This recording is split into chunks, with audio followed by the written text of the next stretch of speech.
Hello everyone, welcome back to my YouTube channel. तो आज हम लोग childhood and growing up semester 1 BEd semester 1 paper 1 का question PYQ देखने वाले हैं। सेशन हमारा 17-19 है। 17-19 क्वेश्चन हम लोग देखने वाले हैं सेशन का। तो अगर आप चैनल पे नए हो तो चैनल को सब्सक्राइब कर लीजिए और बेल आइकन को भी प्रेस कर लीजिए। और अभी चैनल पे आपको लैंग्वेज अक्रॉस करिकुलम का आपको पीवाईक्यू अपलोड कर दिया गया है। अगर अभी तक आप नहीं देखे हैं तो आप वो भी आप देख लीजिए, ताकि आपका एग्ज़ाम और अच्छे से आप एग्ज़ाम में परफॉर्म कर पाएँ। तो चलिए स्टार्ट करते हैं। ठीक है, क्वेश्चन पैटर्न तो होप आपको पता होगा कि क्वेश्चन पैटर्न क्या होता है, कितने मार्क्स का कुछ सेक्शन में क्वेश्चन पूछा जाता है। तो हम लोग टाइम वेस्ट नहीं करेंगे, और अगर आपको नहीं पता है तो आप कमेंट करके बताना। मैं फिर दूसरे वीडियो में मैं कोशिश करूँगी कि ये जो क्वेश्चन पैटर्न है और जो मार्क्स का ये है वो मैं वहाँ पर डील कर दूँ। So let's start. Group A में हमारा एमसीक्यू है। तो ये क्वेश्चन है, हाउ मेनी फेज और human development has been identified by Erikson. तो एरिक्सन से क्वेश्चन है। ठीक है, अब एरिक्सन का अगर आप पूरा पढ़ेंगे तो एरिक्सन से आपको क्लियर हो जाएगा कि एरिक्सन में कितनी अवस्थाओं को माना है। एरिक्सन में तो ये 8 है। ठीक है, तो आपको ये देखिए, सेमेस्टर 1 में ना आपका जो पेपर 1 है चाइल्डहुड एंड ग्रोइंग अप, इसमें ना जो भी आपका नेम से रिलेटेड जितना भी है, नेम से रिलेटेड जितने भी साइकोलॉजिस्ट लोग हैं और उनका जो भी थ्योरी है, आपको थ्योरी एनी हाउ करना है। ठीक है, थ्योरी एनी हाउ करना है। और क्यों करना है? अगर पीवाईक्यू में पूछा गया है ना, फिर भी आप उस थ्योरी को कर लो, क्योंकि जब आप सीटेट देंगे ना, जब आप सीटीएटी का एग्ज़ाम देंगे तो वहाँ पे सारे थ्योरम्स और जो सारे थ्योरी होते हैं वो सारी थ्योरी से ऑलमोस्ट क्वेश्चन होते हैं। तो अगर आप यहाँ पे पढ़ लोगे तो आपके लिए उस टाइम पे इजी होगा। तो इसलिए जितना भी थ्योरिटिकल चीज़ है, जितना भी बाय नेम जितना भी थ्योरी है, जैसे पियाजे थ्योरी हो गया, एरिक एरिक्सन का हो गया, ब्रूनर का हो गया, तो ये सब जितना भी है आपको क्या कर लेना है, पढ़ लेना है। कॉलवर्क का हुआ, तो सारा थ्योरी आपको पढ़ना है। ठीक है, ये आप सेमेस्टर 1 में के लिए अगर सारा नहीं है, लेकिन जब आप सीटीईटी का एग्ज़ाम देंगे तो वहाँ पे आपके लिए बेनिफिशियल होगा। तो चलिए नेक्स्ट समझते हैं। Whose development theory is called cognitive theory of child development. तो किन का थ्योरी, जैसे आर सीयर्स, जीन पियाजे, कॉलवर्क और एरिक एरिक्सन, तो किन के थ्योरी को कॉग्निटिव थ्योरी के नाम से भी जाना जाता है। ठीक है, मतलब थ्योरी आपको करना ही करना, ये कंपलसरी है। नेक्स्ट है, संज्ञानात्मक विकास निर्भर करता है। कॉग्निटिव डेवलपमेंट डिपेंड्स अपॉन, तो किसमें करता है? इनसाइट पे, पर्यावरण पर, ट्रायल एंड एरर पे और प्रैक्टिस पे। विच of the following is not the characteristic of adolescence. Adolescence का कौन सा करेक्टरिस्टिक्स नहीं है? डे ड्रीमिंग नहीं है, बॉडली चेंजेस नहीं है, डिपेंडेंस और गार्जियंस और सेक्सुअल अट्रैक्शन। ई नंबर है हमारा, अनुकरण द्वारा सीखने की प्रवृत्ति किस अवस्था में पाई जाती है? In which of the following stage emulation occurs? Infanthood, childhood, adolescence and adulthood. मतलब शिशुअवस्था, बाल्यावस्था, किशोरावस्था, प्रौढ़ावस्था। और हाँ, एक दूसरा क्वेश्चन अभी तो मैंने बताया आपको पहला कि सारे थ्योरी को अच्छे से करना है। नेक्स्ट आपको ये जो अवस्था है ना, जो इतना भी स्टेजेस है, आपको वो एडोलसेंस तक सारे स्टेजेस को अच्छे से पढ़ना है, क्योंकि यहाँ से भी क्वेश्चन आते हैं। ठीक है, नेक्स्ट है हमारा, how many days a child develop in a mother womb. ठीक है, कि उसमें कितना दिन होता है, बालक गर्भ में बालक कितना दिन रहता है। तो ये आपको अच्छे से करना है। जब आप स्टेजेस पढ़ेंगे इन्फेंसी से लेके आप एडल्टहुड तक, तो आपको ये छोटे छोटे जितने भी पॉइंट है सब इंक्लूड हो जाते हैं, तो आपका ऑब्जेक्टिव करने में और भी ईजी होगा। The weight of new born baby is, नवजात शिशु का भार होता है 6 pound, 7 pound, 8 pound, 9 pound. The approximate age of childhood age, childhood देखिए अभी हम क्या बताएं कि आपको स्टेजेस बहुत अच्छे से करना है। अगर आप स्टेजेस अगर अच्छे से आप करेंगे ना, तो आपको वहाँ पे आप एज भी पढ़ेंगे कि कौन सा स्टेज का जो एज है वो कितना है। ठीक है, कितना ड्यूरेशन रहता है, तो आप वहाँ हो जाएगा। देखिए, तो ऐसा जो भी ऑब्जेक्टिव है वो आप अच्छे से कर पाएंगे।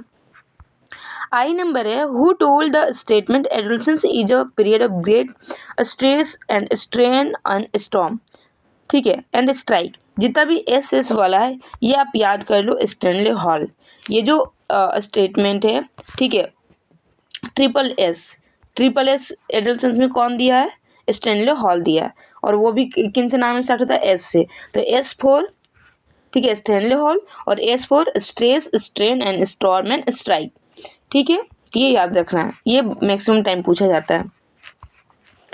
नेक्स्ट क्वेश्चन है, in which of the following stages do children become active members in their peer group. मतलब पीयर ग्रुप में बच्चे कौन से स्टेज में एक्टिव रहते हैं, ये क्वेश्चन पूछा गया है। तो अभी मैंने आपको रिपीट क्या करा कि जो भी जितना भी आपका थ्योरी है, पहला तो आप याद रखो कि जितना भी आपका थ्योरी है, थ्योरी, ठीक है, थ्योरी पार्ट आपका जितना भी है आपको सब करना, बाय नेम वाला थ्योरी सब आपको अच्छे से करना। जैसे आपका कोल्बर हो गया, पियाजे, ठीक है, ब्रूनर, एरिक एरिक्सन, तो ये सब क्या करना आपको बहुत अच्छे से करना। नेक्स्ट आपको क्या करना है, स्टेजेस, जितना भी स्टेजेस है इन्फेंसी से लेके, मतलब गर्भ में जब बच्चा स्टार्ट होता है बनना, तब से लेके एटलीस्ट एडोलसेंस तक, ठीक है, तब से लेके एटलीस्ट किससे तक, एडोलसेंस तक आपको स्टेजेस बहुत अच्छे से करना। नेक्स्ट अब हम लोग ग्रुप बी समझते हैं, इसमें कोई 4 क्वेश्चन का आंसर देना है। ठीक है, तो पहला बाल्यावस्था से आप क्या समझते, देखिए मैं भी बार बार रिपीट कर रही हूँ कि आपको स्टेजेस बहुत अच्छे से करना। और ग्रुप बी स्टेजेस से आपका ग्रुप ए में भी क्वेश्चन था, ठीक है, ऑब्जेक्टिव क्वेश्चन में भी 2-3 क्वेश्चन था, और आपका देखिए शॉर्ट क्वेश्चन में भी आपका आ गया कि बाल्यावस्था, डायरेक्ट स्टेज को पूछ दिया गया कि चाइल्डहुड से आप क्या समझते हैं। देखो नेक्स्ट पूछा गया किशोरावस्था समस्याओं का काल है, वर्णन करें। तो आप स्टेजेस जानेंगे तभी आप अच्छे से क्या कर पाएंगे, डिस्क्राइब कर पाएंगे। तो आपको स्टेजेस अच्छे से करना। नेक्स्ट है discuss the concept of socialisation. ठीक है, कि सोशलाइजेशन का क्या कॉन्सेप्ट है। तो सोशलाइजेशन से क्वेश्चन है, वातावरण के महत्व एवं प्रकारों का वर्णन करें। इन्वायरमेंट से अभिवृद्धि का क्या अर्थ है, मतलब ग्रोथ। तो ग्रोथ और जो डेवलपमेंट है, ठीक है, आपको ये भी अच्छे से करना है, ग्रोथ और डेवलपमेंट, समझ गए। ग्रोथ और आपको डेवलपमेंट क्या करना है, अच्छे से करना है, ग्रोथ और डेवलपमेंट, ये 2 चीज़ भी आपको अच्छे से होना चाहिए।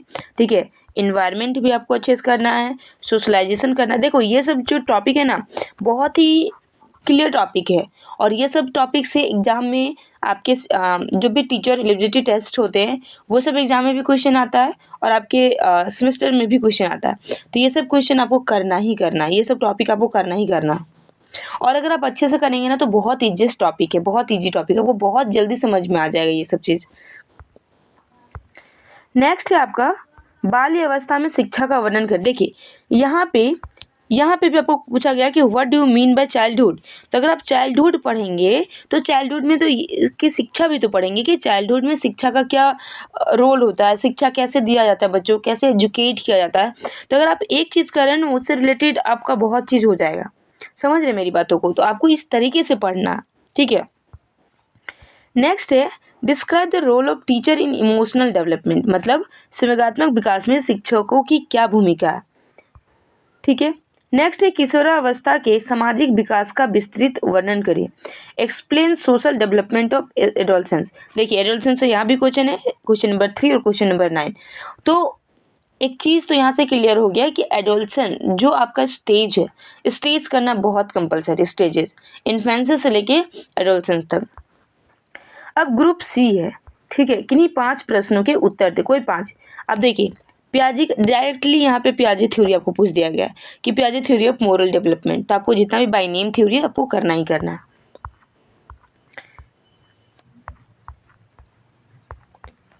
नेक्स्ट है discuss the role of family, school and other organisation in socialisation. आप देखो आप सोशलाइजेशन आप करेंगे तो सोशलाइजेशन में तो ये भी तो क्वेश्चन करेंगे, इसलिए सोशलाइजेशन टॉपिक को भी बहुत अच्छे से करना है कि सोशलाइजेशन में क्या रोल होता है परिवार का। ठीक है, कि मतलब परिवार में सोशलाइजेशन कैसे होता है, विद्यालय में सोशलाइजेशन कैसे होता है, या फिर अन्य पीयर ग्रुप या फिर जो अन्य ग्रुप्स होते हैं, ऑर्गेनाइजेशंस होते हैं, वहाँ पे सोशलाइजेशन कैसे होता है। तो आपको ये करना है। 12 नंबर क्वेश्चन है discuss implication of guidance and counselling of teacher in development, मतलब विकास कार्य में शिक्षक के निहितार्थ, निर्देशन और परामर्श का वर्णन करें। 13 नंबर क्वेश्चन है throw light on the cognitive development of child, मतलब बालक का जो ज्ञानात्मक विकास होता है उसमें क्या करना, आपको प्रकाश डालना, मतलब लिखना है उसके बारे। 14 नंबर क्वेश्चन है describe social comparison, internalisation and self control, मतलब सामाजिक तुलना, आंतरिकीकरण तथा आत्मनियंत्रण को समझाइए। 15 नंबर क्वेश्चन है, describe the role of teacher in emotional development. देखिए ये क्वेश्चन पीछे भी पूछा गया था कि क्या रोल है टीचर का, ठीक है। तो ये हमारा था क्वेश्चन। हम लोग मिलते हैं नेक्स्ट सेशन के साथ। तब तक आपको वीडियो देखना है। वीडियो में अगर आपको कुछ भी फीडबैक आपको लगे कि आपको कुछ समझ में नहीं आ रहा है या फिर कुछ, अगर आपको कोई टॉपिक पे अगर आपको लेक्चर चाहिए तो आप कमेंट करके ज़रूर बताना। मैं कोशिश करूँगी, क्योंकि एग्ज़ाम आपका 27 से है, तो 27 से पहले ट्राई करना है कि जो भी चीज़ बचा है, जो भी आपको कन्फ्यूजन हो रहा है, जो नहीं हो पा रहा है, वो कर ले, समझे। तो चलिए मिलते हैं नेक्स्ट वीडियो में नेक्स्ट सेशन के क्वेश्चन के साथ। तब तक के लिए क्वेश्चन देखिए, क्वेश्चन समझिए और एग्ज़ाम का अच्छे से तैयारी करिए।